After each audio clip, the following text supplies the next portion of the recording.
So hello and welcome back to the channel.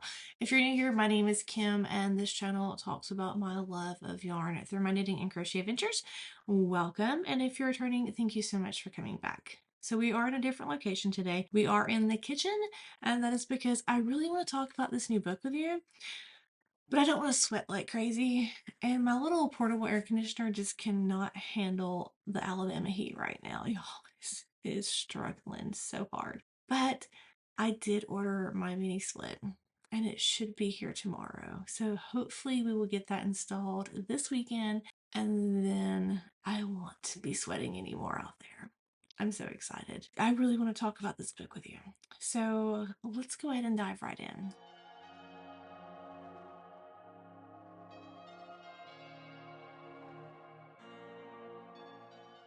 This book is a spiral bound, which just happens to be one of my favorite ways for a book to be made because I love the ability to lay the pages flat when I'm looking at them. And I love how this book is set up. This kind of is set up like the Monsters book that I reviewed before, and where it just kind of has the different options basically, and you can pick and choose your own whatever you want to make using those options. And I love the creativity that allows for. I also love the fact that if you're wanting something plain Jane, you can choose some plain Jane ribbing, and then like maybe by the time you get done with your ribbing, you want to step it up a little bit and do some lace, and it allows for that. So you're not just kind of like stuck in a pattern that you don't want to make. You have the choice to do whatever you want to do with each section. So there are 3 sections. There's your brim, there's the center part of the hat, and then there's your crown decreases. And each of those has these flippable pages that you can look at. Looking at the table of contents, we have our introduction, how to use this book, mix and match pattern pages. There's charts in the back. There's knitting and know-how, which kind of goes over different techniques, and we're going to talk about that in a little bit. There's the abbreviation page, and I love when they actually put abbreviation pages in there that are easy to get to. And then there's the whole about the author thing. The introduction, I think, just kind of goes over why she made this book. I don't really know. I haven't read it yet, but that's completely fine. But I do want to say that this hat that she has on, I am loving the cables, and I love it paired with the two-tone brim. So pretty. Then we go into how to use this book, and it talks about basically the overview. So all of these were written with a DK weight yarn in mind. Does that mean you have to use DK weight yarn? No, I'm probably not going to be using DK weight yarn. For the majority, I'm probably going to be using fingering weight yarns. And the way I'm going to math that out is I'm just going to make probably a larger size than I normally would, and then add some repeats, because that's the only difference in like hats is the amount of repeats. So it's not going to be that big of a deal thing.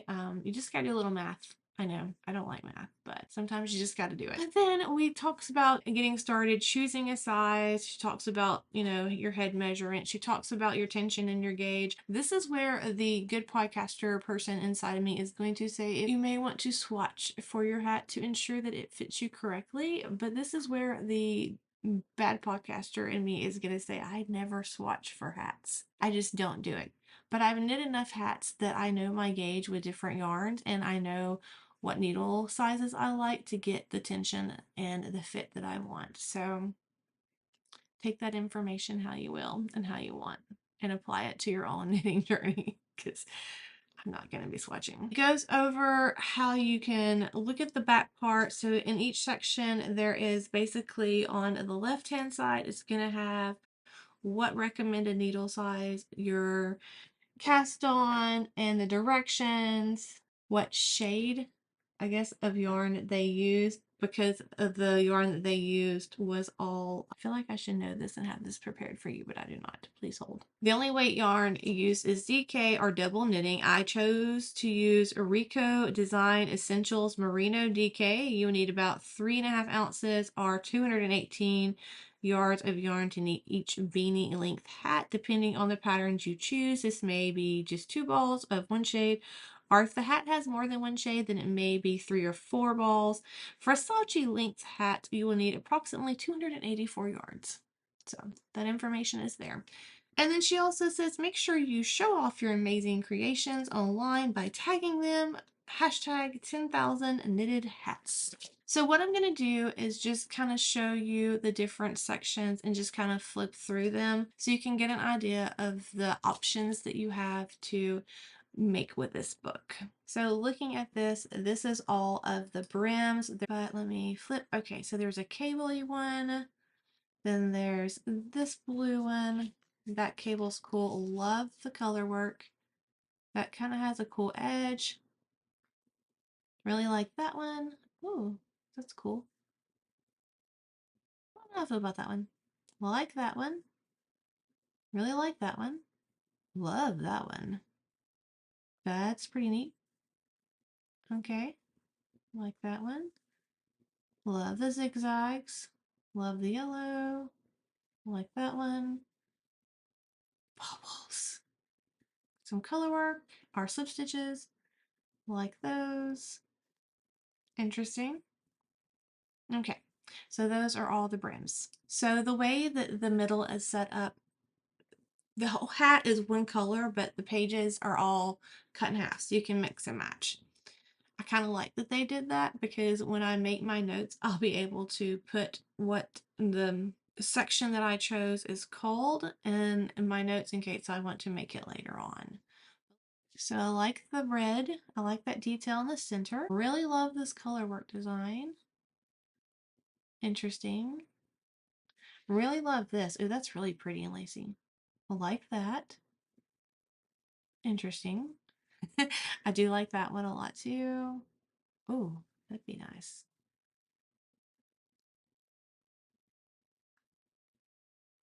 That's kind of cool. I really like that. Love that color work also. Love the zigzag. Lacy. Oh, that's really pretty. That's really pretty. All these are really pretty. Oh, that's really pretty. Oh my goodness. I'm gonna really love this book. Okay, yeah, those are pretty awesome. I love all of those, and this is gonna be really hard. So the next we have is the crown decreases, and we're gonna flip through those together and check those out. So we're gonna start off again with this red, and that's interesting. I didn't realize that was gonna be like that. Bobbles on top. That's cool. That's really weird too, but I kind of like it. I like that. That would make sense. Okay, that's I don't know. I like that one. Okay, my pages are sticking together. I like that one. That's really pretty. Okay. All right. Can deal with that one.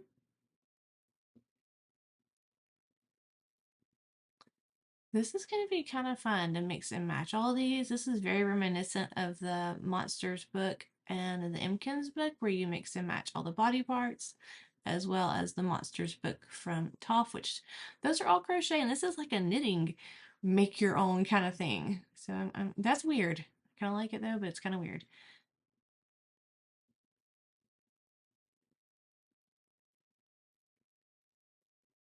Huh. Alrighty, interesting.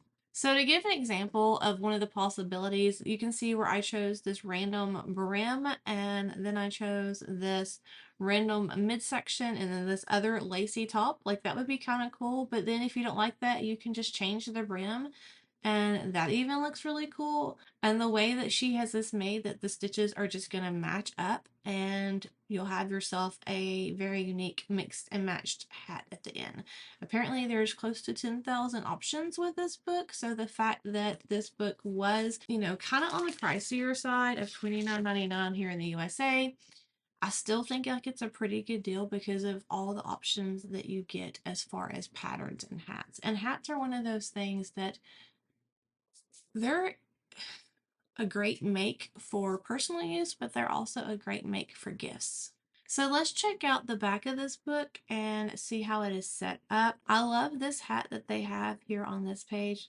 That's really pretty. The model's really pretty too. So then we have all of our charts, and I love charts. I love that they're in there and that they're easy to read and a good size, but I want to show you those. So this is the knitting know-how. This kind of goes over what you're going to need to make these as far as the needles and everything else.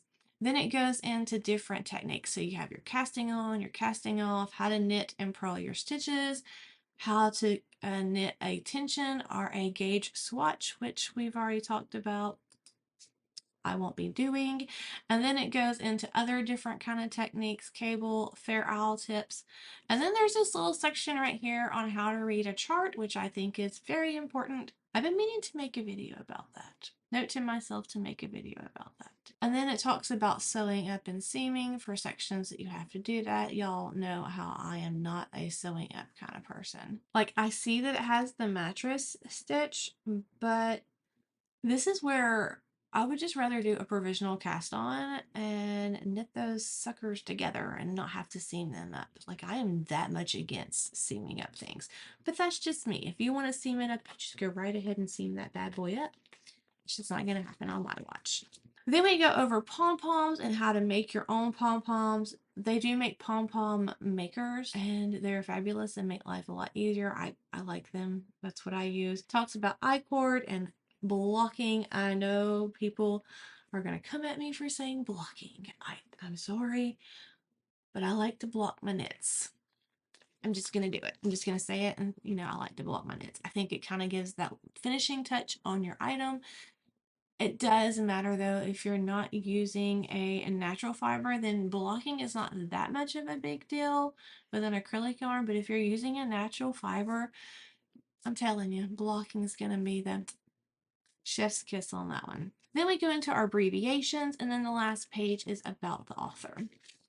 So I think this is a really nice book. I love the quality, hardback part of it.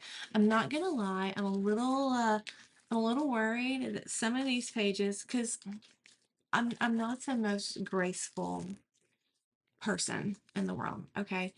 Just to be quite honest with you. And so I tend to drop things. And so I'm worried that, like, if I drop this and these pages kind of hit in the wrong way, are they going to tear out easily? So that is something that I'm curious to see how it works. Hopefully I don't drop it and they don't fall out. If they do, I guess I'll just tape them back in there. But I think it's really cool with the spiral bound and the ability to flip back and forth. And I like to take it less bakes and try to bend this book like this so I can just kind of have it on one side. You can't really do that with that.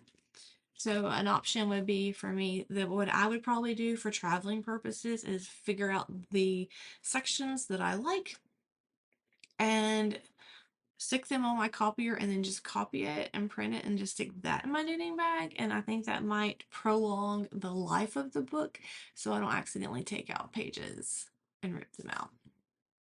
That's probably what I'm going to have to do. I don't know. We shall see. But I hope you enjoyed this review of the 10,000 Knitted Hats. Mix and match the sections to create your own perfect hat. Thank you so much for watching. I hope you have a wonderful week, and I will see you in the next one. Bye!